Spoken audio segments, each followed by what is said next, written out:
వక్ఫ్ board ఇదొకటి ముస్లిం personal property manage చేయడానికి కోసం అని చెప్పని వక్ఫ్ బోర్డ్ అని చెప్పని యాక్ట్ అని చెప్పని ఒకటి క్రియేట్ చేసింది గవర్నమెంట్, కాంగ్రెస్ గవర్నమెంట్. ఇప్పుడు చూడండి రకరకాల, ఇప్పుడు మొన్నటికి మొన్న Waqf board claimed 5-star Marriott hotel in Hyderabad. వాళ్ళు ఏ దాని మీద అంటే అది క్లెయిమ్ చేయొచ్చు. క్లెయిమ్ చేస్తే మనం వెళ్ళి ఆ వక్ఫ్ బోర్డ్ దగ్గర కొట్లాడాలి. ఆ ముల్లగాడు కూర్చొని ఉంటాడు, ఇది నాది అంటే చాలు. ఇప్పుడు చాలామంది ఫ్రెండ్స్ చాలామంది ల్యాండ్స్ వీళ్ళు కొనుక్కుంటే పాపం ఇది వక్ఫ్ బోర్డ్ ల్యాండ్ అని చెప్పిన వాళ్ళు డిక్లేర్ చేస్తారంట. వీళ్ళు చిన్న చిన్న ప్లాట్లు కొనుక్కున్నాడు, వీళ్ళందరూ పోయి ఆ వక్ఫ్ బోర్డ్ కడతాడు, మేము కొనుక్కున్నాం ఇది మాది అని చెప్పని వాళ్ళు కొట్లాడాలి. ఇప్పుడు మన హైదరాబాద్లో కూడా డెవలప్మెంట్ యాక్టివిటీస్ ఎన్ని ఆగిపోయినాయి. విప్రో ల్యాండ్ నాది అన్నాడు, ఎల్ఎన్టీ వాళ్ళ ల్యాండ్ మాది అని చెప్పని వందల ఎకరాలు క్లెయిమ్ చేసుకొని అవన్నీ డెవలప్మెంట్ కాకుండా 10 సంవత్సరాల నుంచి ఆగిపోయిన ఉన్నాయి ల్యాండ్కో హిల్స్. చూడండి ఇదిగోండి how the Waqf board employ, ఇది చూడండి ancient Jain temple in Kondaveedu Karnataka taken over by Waqf board. వాళ్ళు వక్ఫ్ బోర్డు వాళ్ళు ఒక సపరేట్ కోర్ట్ సిస్టమ్ లాగా అనమాట. వాళ్ళకి ఒక సపరేట్గా గవర్నమెంట్ ఐఏఎస్ ఆఫీసర్లు ఐఏపీఎస్ ఆఫీసర్లకి డిక్టాట్స్ ఇవ్వచ్చు.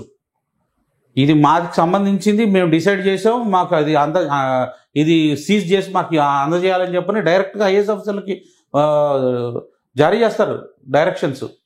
ఒక హైకోర్టు జడ్జి జారీ చేసినట్టుగా వాళ్ళకి అంత సూపర్ పవర్స్ ఇచ్చారు ఈ కాంగ్రెస్ గవర్నమెంట్.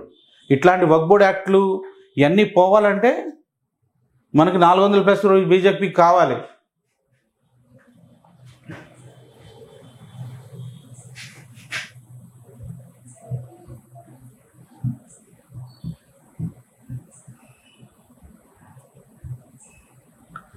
చూడండి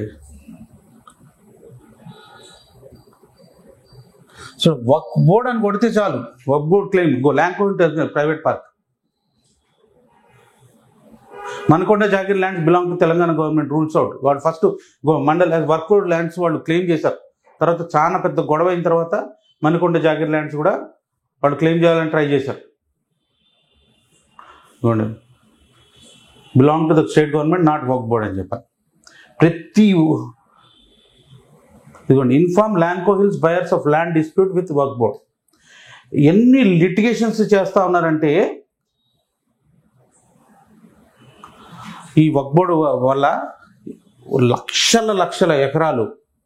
ఇప్పుడు దేశంలో నెంబర్ 1 ల్యాండ్ ఓనర్స్ అని చెప్పారంటే వక్ఫ్ బోర్డ్ అండి.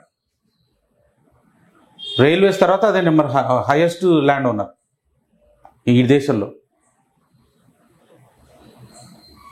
సో ఇటువంటి సూపర్ హ్యూమన్స్ని సూపర్ కమ్యూనిటీస్ని తయారు చేసి పెట్టింది ఈ కాంగ్రెస్ గవర్నమెంట్. హిందువులనేమో 10th grade సిటిజన్ లాగా తయారు చేసింది. సో ఒక్కొక్క చిన్న బిట్స్ ఇస్తూ ఉన్నాను మీకు నా వీడియోలో. ప్రతి ఒక్క వీడియో చూడండి.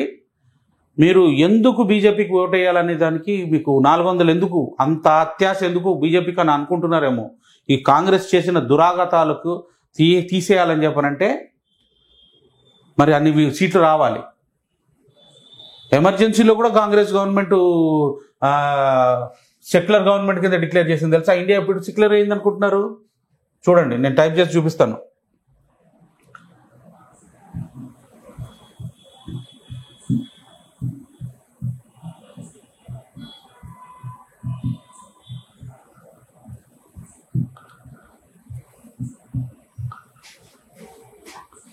ఇవ్వండి how and where socialist secular in the ప్రియాంబుల్లో కాన్స్టిట్యూషన్లో ఎప్పుడు యాడ్ చేసింది. We didn't become secular in the insertion of the term socialist and secular during the emergency in 1976. Indira Gandhi emergency declare చేసి అపోజిషన్ లీడర్లు అందరినీ జైల్లో పడేసి సెక్యులర్ అనే పదాన్ని యాడ్ చేసింది కాన్స్టిట్యూషన్కి. ఇప్పుడు అది తీయాలంటే 2/3 మెజారిటీ కావాలంట. చూడండి మన పరిస్థితి ఎంత దారుణంగా ఉందో. అంబేద్కర్ని ఓడించి అంబేద్కర్ని పక్కన పెట్టి వీళ్ళు నెహ్రూ ఇష్టం వచ్చినట్టు లాస్ పాస్ చేశాడు. మొత్తం హిందువులకు అగెనెస్ట్గా ఏమేమి రూల్స్ ఉన్నాయో మళ్ళీ ఇంకోసారి నేను నెక్స్ట్ వీడియోలో చేస్తాను. ప్రతి ఒక్కళ్ళు ఈ ఛానల్ని సబ్స్క్రైబ్ చేసుకొని నా వీడియోలు అందరికీ ఫార్వర్డ్ చేయండి ప్లీజ్. Thank you. జై హింద్.